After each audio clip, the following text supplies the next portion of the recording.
हम आपको देश के एकमात्र दुर्लभ प्राकृतिक चतुर्मुख शिवलिंग के बारे में बताने जा रहे हैं। भगवान शिव के 12 ज्योतिर्लिंग देश के अलग अलग हिस्सों में स्थित हैं। इन्हें द्वादश ज्योतिर्लिंग के नाम से जाना जाता है। कहा जाता है कि इन ज्योतिर्लिंग के दर्शन करने मात्र से ही व्यक्ति को उसके सभी पापों से मुक्ति मिल जाती है। लेकिन आज हम आपको एक ऐसे शिवलिंग के बारे में बताने जा रहे हैं जिसे पूरे भारत का एकमात्र प्राकृतिक चतुर्मुख शिवलिंग माना जाता है।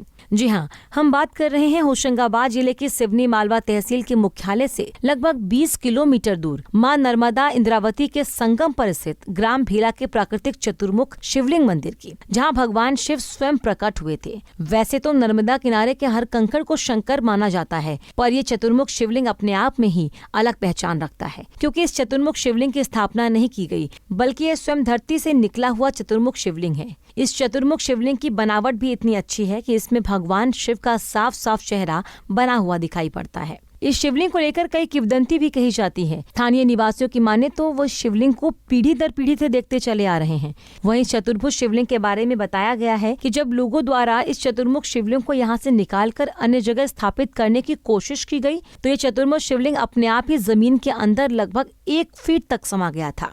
वही चतुर्मुख शिवलिंग का उल्लेख शास्त्रों एवं पुराणों में भी किया गया है। ये कम से कम 2-2.5 हजार वर्ष पुराना है। क्या चाहते हैं यहाँ पर, क्या सुविधा होनी चाहिए? यहाँ सबसे पहली सुविधा तो ये है कि यहाँ आवागमन का कोई वो मार्ग नहीं है, कच्ची रास्ता है, सड़क इतनी बेकार है। इस समय तो आ भी जाते हैं, लेकिन बारिश के समय तो बिल्कुल आने की बहुत दिक्कत पड़ती है।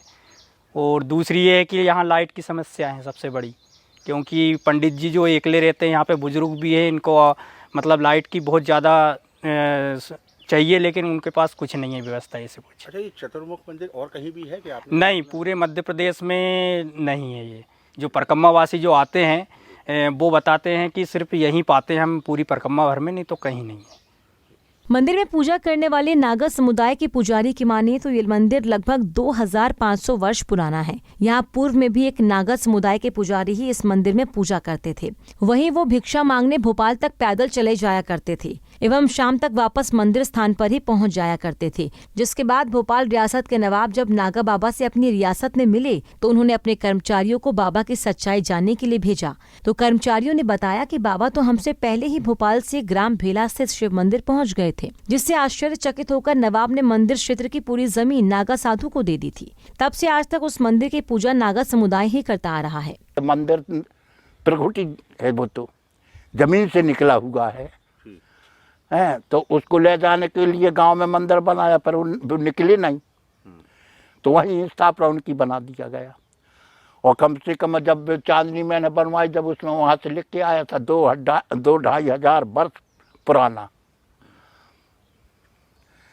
और क्या खासियत है यहाँ की मंदिर की? अब और नहीं बता सकता भैया मैं खासियत। नर्मदा जी में कुछ संगम? नर्मदा जी और जो संगम है अपना इंद्रावती का। ये मंदिर का संबंध भोपाल से कैसे हो गया था? एक नागा जी रहते थे, तो वो नागा जी जाते थे भोपाल भिक्षा करने, तो वहाँ एक नवाब रहता था जिसकी ये जागीरी रही। तो वो नवाब ने पूछा महाराज जी से, तो उन्होंने कहा मैं चतुर्मुख से आता हूँ। कहे कहाँ चतुर्मुख? कहे भेला में नर्मदा किनारे। तो उनने अपने चपरासी भेजे घोड़ा से, तो चपरासी जब यहाँ आए देखे तो बाबा यहीं मिला। नवाब पूछा कि क्यों भाई? कह रहे हमको तो बाबा वहीं मिला बैठा। फिर नवाब साहब आकर के इस बार जागीरी उनको दे दिया। अब वो जागीरी के बाद में जो कुछ जैसा हुआ भगवान जाने। अब प्रत्येक साल सावन के माह में श्रद्धालु यहाँ आते हैं और शिवरात्रि पर क्षेत्रवासियों की तरफ से एक मेले का आयोजन किया जाता है, जो सिर्फ 1 दिन चलता है। वहीं दूर दूर से श्रद्धालु भगवान शिव के चतुर्मुख शिवलिंग के दर्शन करने के लिए यहाँ पहुँचते हैं। अगर पहुँच मार्ग और व्यवस्थित हो जाए तो यहाँ लोग आने जाने लगेंगे। सिवनी मालवा से शशांक मिश्रा की रिपोर्ट। हमसे जुड़े रहने के लिए हमारे YouTube चैनल को सब्सक्राइब करें और नई वीडियो की नोटिफिकेशन के लिए बेल आइकॉन को दबाएं। अगर आप ये वीडियो Facebook पर देख रहे हैं तो लाइक जरूर करें और ज्यादा से ज्यादा शेयर करें। धन्यवाद।